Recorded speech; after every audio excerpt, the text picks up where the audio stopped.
Hello, true duelists. My name is Craig Fee, and as always, welcome to the Yu-Gi-Oh! Update. Is this a weekly series wherein I cover the past week's happening in Yu-Gi-Oh!, or a weekly series wherein I report on the status of mine tearing it through the meta? It's both, actually, because the Honduras World Championship qualifiers took place this past week, and wouldn't you know it, Mystic Mine Burn took first place again. Dueling is pain, and I personally am eagerly looking forward to seeing just what nightmares await the meta at YCS Niagara this weekend. Because if I am reporting on a third Mystic Mine win, I'm going to lose it. I can't use mine in this week's thumbnail, or next week's really, because 4 weeks in a row of that same card and that thumbnail is just not proper. And really, I think I used the Jesse clip picture in last week's thumbnail too preemptively. You can't keep getting away with it! What can I say? Some people are just... You can't keep getting away with it! Some of us are rightfully a little upset about the current state of Mystic Mine. In somewhat better news, the Oceanic Championship also took place this past week, and mine did not win the event. Or perhaps more accurately, Mystic Mine Burn did not win the event, instead with the winner being Tearlaments, piloted by Dino Temyek. Congratulations for the win! More interestingly, in my opinion, it seems there's really no debate as to what the best deck in TCG land is here, with Tearlaments taking 3 out of the 4 top spots of top 4, and only 1 deck showing up in top 8 for Spright. Seems pretty clear to me that if Tearlaments is not the best deck objectively, it is at least the best deck that top players think is the best deck.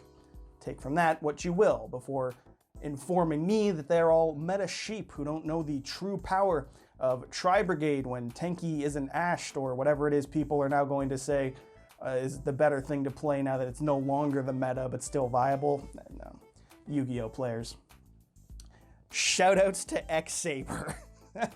That's where that's at. In some less gatekeepy competitive news, gotta rile people up to comment after all, you can't blame me.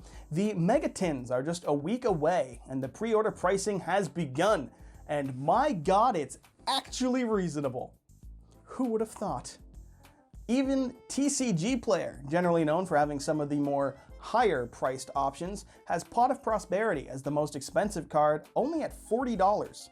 Granted, that is still $120 for a playset, which is expensive, but it is a lot more affordable than the $450 my local store has been asking for its playsets, so I'll take it. Other notables include Forbidden Droplet for $25, Lightning Storm going for about $20, Ash Blossom for $15, Destroyer Phoenix Enforcer for $12, and every other relevant card from that below $10 pretty much. As is always the case, shop around to find yourself the best deals you can, but I will not complain about more affordable staples, and cannot wait to pick up a playset of Lightning Storms for the week after I've lost to Mystic Mine at YCS Niagara. I don't care that I already made that joke, I'm doing it twice in this video, I'm not scared. You cannot stop me. Speaking of Niagara, there's been some updates for this weekend's event, and not all of it is all that good. Starting with Konami's announcement for matches at the event, extending the time from 40 minutes as is usually the case to 45 minutes per match, to ensure mine mirrors are the absolute worst they can be, is at least how I'm going to take that. And generally, the public response from the Yu-Gi-Oh! Community in reaction to seeing this piece of news has been spamming the Twitter account with, "Where's the ban list?" Which I suppose is about fair, mine is a bit of a card. More surprisingly, it seems the event has hit capacity, with the website showing that online pre-registration would be open until Wednesday, and actually closing on Monday. This led to Twitter revealing that a non-negligible number of players who had flights booked and hotels ready to go, and were all set and testing to go to the event, had not actually secured their event and registered. Which is kind of insane to me, but whatever, some people just didn't register.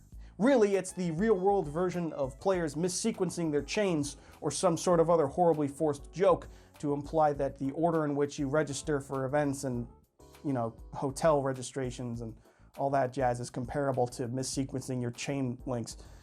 Regardless, it seems Niagara will be a big one in terms of players, and therefore shows that Canadians are incredibly eager to duel at events, more so than Americans were at Hartford or Charlotte. There's definitely no conceivable way that it's just a more convenient location for a good number of the East Coast of North America in general. Absolutely not. It's about them Canadians, eh? There were also some more cards revealed this week for Photon Hypernova, switching things over into new card news. Yes, the OCG's next set after Darkwing Blast is here to bring us the Chaos. Literally, Chaos Synchro Monsters, in particular reference to the Shining Darkness one and only Chaos Goddess. Chaos Witch here is a level 4 Dark that contribute itself to summon 2 Black Beast tokens, and if it's banished can summon 2 White Beast tokens, level 2 Light Fairies. 2-for-1s and token spam? That's a promising start to an archetype. Not really though, because you can only use one of its effects once per turn, and whichever one you use, you are locked into only summoning dark or light attribute synchro monsters from your extra deck.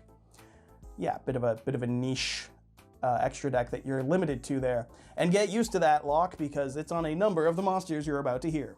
Starting with Shell of Chaos, which is presumably the contents of the Sphere of Chaos. Quite interesting indeed. It is a level 4 Dark that cannot be normal summoned or set, only able to be summoned by card effect. It can summon itself from the hand by banishing a light monster in your hand or grave, but it will be banished when it leaves the field face up, and it locks you, of course, into Chaos Synchros. But when it is summoned, it can summon a tuner from your banish pile, and since summoning it is what triggers the lock, and not the act of reviving the tuner, this is horribly ungeneric. Which sucks, because it's a dope-ass mechanical griffin looking thing. It's sick as shit. I want one just to look at. Core of Chaos is the tuner in specific that it is meant to summon, also able only to be summoned by card effect, and is also banished when it leaves the field face up. If it's summoned, it can summon a banished Sphere of Chaos, which I guess does mean that these two cards have some synergy, especially since it summons itself from hand by banishing a dark monster in your hand or grave and has the same lock. This one doesn't look all that cool though, seeing as how it's just an orb. Sorry dude, it's fucking balls. It's balls versus a mecha griffin, come on. At least try. You know what else looks like shit to me? Mind Tuner here. But it's okay, because it's only the looks that are underwhelming. Its effect is quite decent, either banishing up to 2 monsters from your hand, 1 light and 1 dark, or returning 2 banished monsters to the graveyard, again 1 light and 1 dark, and then increasing or decreasing its level by the same number of cards moved by its effect. You only get one of those once, but that's not a terrible card, especially considering it is an emergency teleport target, and it looks like anime Dexter's Laboratory, so some of you might be excited to be playing that. Chaos Mirage Dragon is a hell of an old reference to an old card, letting you target a banished light or dark monster and summon it with its effects negated and then hitting you with that tried and true Chaos lock. But if it's sent to the grave as synchro material, can target a number of cards on the field up to the other materials used for that synchro summon and then banish them. It is a tuner, but more importantly, it's a dragon, and therefore, it's cool.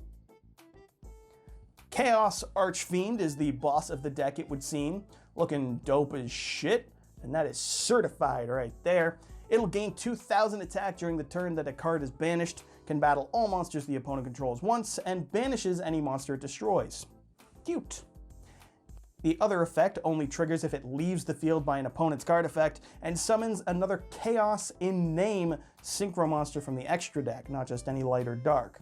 Unfortunately, this is a special summon and not a synchro summon, so you will not be triggering Chaos Ruler's effect. Sure, print the Tearlaments and the Ashizu cards, but make sure you balance this thing.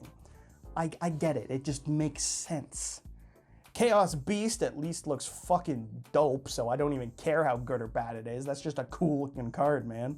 It'll gain 1,000 attack the turn a card is banished, can once per turn return a banished light or dark monster to your hand, and if it is in the grave, can banish a light and dark to summon itself back out.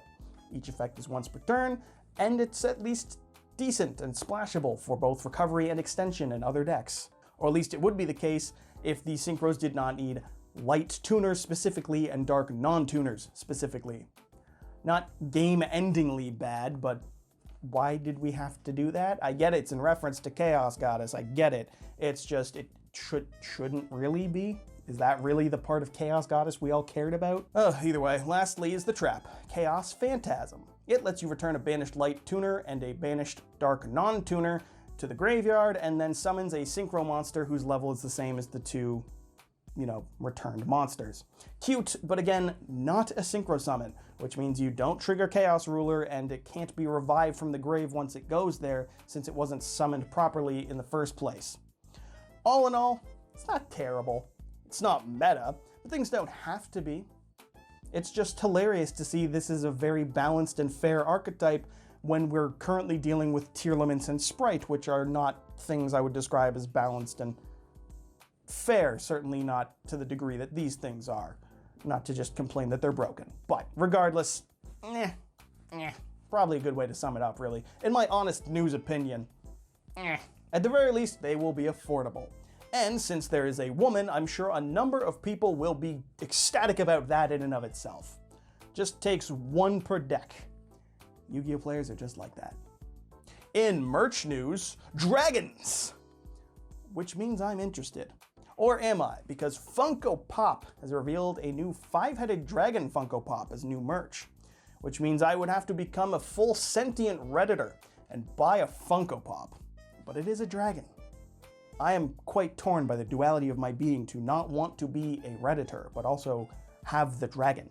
I do believe this is being first unveiled at the New York Comic Con, but worry not, because I'm being told it is a GameStop exclusive, so should be available to the masses in some capacity. Either way, dragon merch.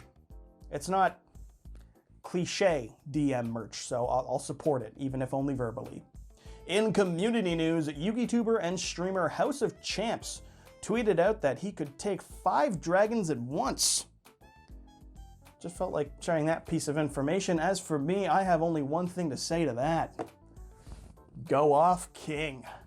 Also this past week was Farfa's Subathon, which players can go look at a plethora of YouTube videos sure to come from that, as it's been a blast. And I might even still be going, I don't know. I'm filming this on Thursday, and this is coming out on Friday, so I cannot tell you whether or not it's ended, but if not, whatever's going on, it's been a damn good run. It's also been another big week for me here at the update, with a significant bump to not only my sub count, but also just views in general, at least, relative to what I'm used to. So, welcome to all my true duelist companions. We're definitely real good friends and not at all just parasocial schmucks. No, genuine friendship here, trust. Regardless, plenty more updates to come, and don't you worry about that. I've also received more than one complaint now about the music for the background, so I'm going to be trying to find some alternatives while staying, out of the copy strike zone, but also not horribly unlistenable. It's subject to change. Let me know if you felt a certain way about the music I used for this video, or if you don't give a shit, because that's also an option. Either way, feel free to comment. And lastly, this is being filmed on Thursday. As I've said, I leave Friday for Niagara. This almost certainly means something big, like the ban list will drop on Friday or something. And if you're wondering why I'm not mentioning it, I'll be visiting an IHOP at 3 a.m. and then not looking at the falls like only a true duelist would. I'm kidding, of course. That's what I did when I visited in 2016. I will instead be doing test hands to desperately try and draw the out to Mystic Mine. Boom! Same joke, thrice one video. I cannot be stopped. I am a literal YouTuber. And so, that wraps it up for this week's update. As always, I've been your host, Craig Fee, and make sure you subscribe to YGO Stratz for next week's update, and so that you too can be a true duelist.